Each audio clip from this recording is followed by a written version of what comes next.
So guys, in the part 1 we just completed two sulci. They were anterior and posterior parolfactory sulci and the gyrus present between them, and that was parolfactory gyrus, and the gyrus present behind the posterior parolfactory sulcus, that was the paraterminal gyrus. So now we should discuss about the rest 5 sulci and the gyri. So let's get started.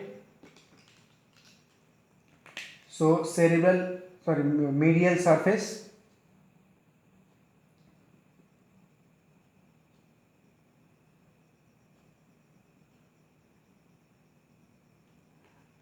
we discuss about the first two. We discuss about the 2 out of 7 in the part 1.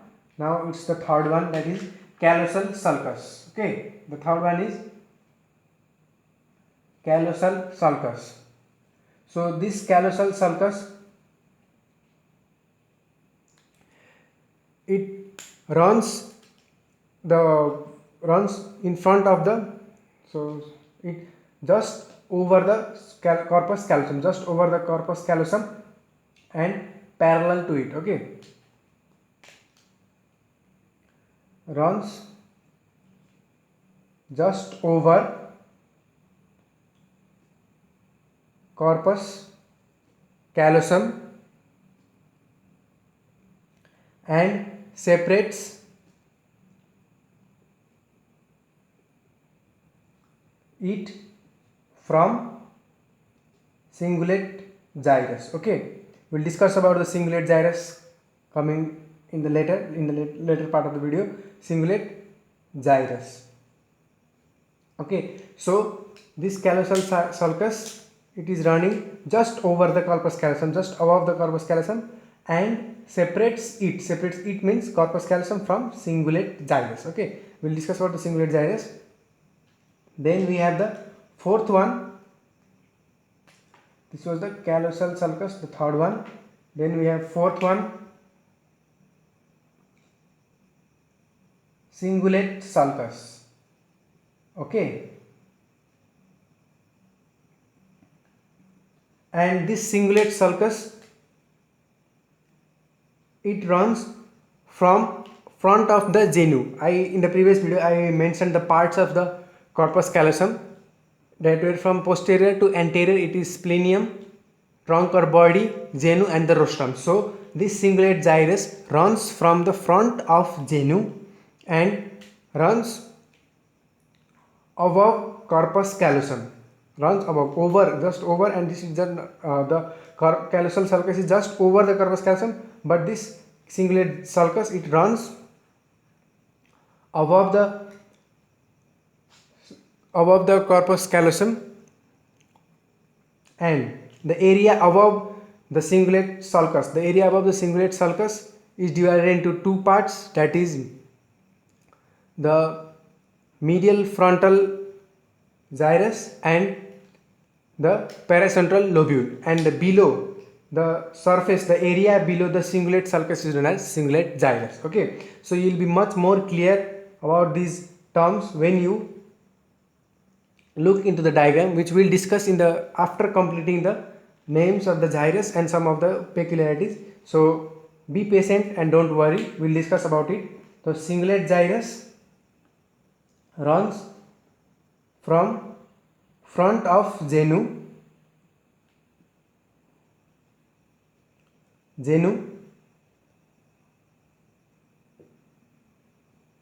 above corpus callosum. Okay, and now we have area above it. Okay, area above it means cingulate sulcus, and area below it.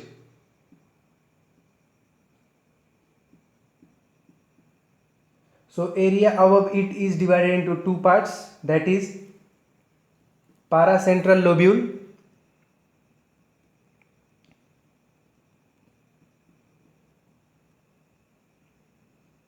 and medial frontal, okay, this is frontal, okay, medial frontal, frontal, medial frontal gyrus, and the area below the cingulate sulcus is known as cingulate gyrus. The same cingulate gyrus which we talked a moment earlier, cingulate gyrus, okay. So you'll know the position and location of this gyrus, and then you'll come to know that just area above, area below, how it is being separated, how it is the callosal sulcus is separating, okay. So the next one is after cingulate gyrus, cingulate sulcus,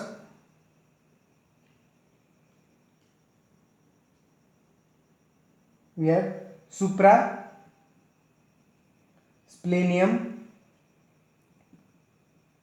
sulcus, okay. This is why I discussed the parts of the corpus callosum before discussing about the sulcus, okay. So suprasplenium sulcus, the name itself is telling its location. Suprasplenium means just above the splenium, okay. So just above it is located just above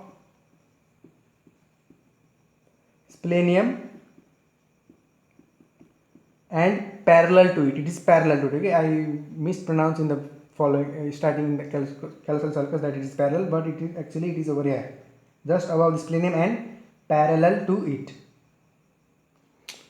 okay. I guess, is it focusing? Parallel to it, okay. And this suprasplenium sulcus is separating cingulate gyrus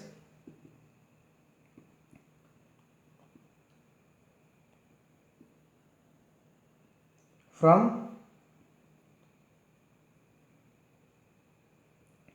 precuneus, okay, cuneus, precuneus. The suprasplenium sulcus is running just above the splenium. The name itself is indicating its position, its location. Suprasplenium means just above the splenium, and it is parallel to the splenium, and it is separating the cingulate gyrus, the same cingulate gyrus that we discussed over here and here, okay. Cingulate gyrus from the precuneus. So what is this? This we'll discuss about the precuneus.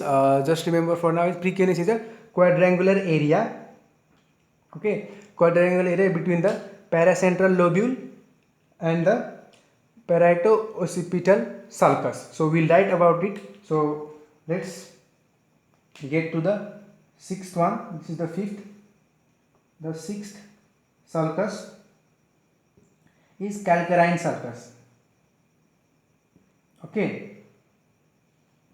The sixth sulcus is calcarine sulcus, and this is the calcarine sulcus is present little below the splenium,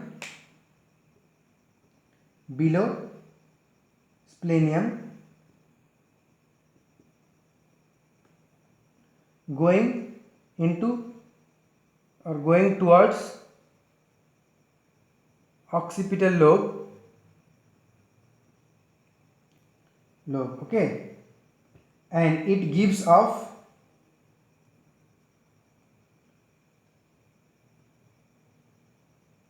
parieto-occipital sulcus, okay. So I mentioned earlier that the precuneus is the area between the parieto-occipital sulcus and the paracentral lobule. We discussed about the paracentral lobule over here, okay. So don't get confused, paracentral lobule, and then parieto-occipital sulcus. So we discussed about so calcarine is below splenium, just below, little bit below splenium, and it moves towards the occipital lobe, trying to move towards occipital lobe, and it gives a branch, that not branch, gives a sulcus, gives off a sulcus that is OFF, okay, gives off a sulcus that is parieto-occipital sulcus, okay. And in the we again ran out of space, so in the next video we'll discuss about the figure. We'll discuss all these sulcus with figure, along with that we'll mention the seventh sulcus that we are not able to write over there, that is the parieto-occipital sulcus, and we'll tell that the space or the area between the calcarine sulcus and parieto-occipital sulcus is known as cuneus, and the area between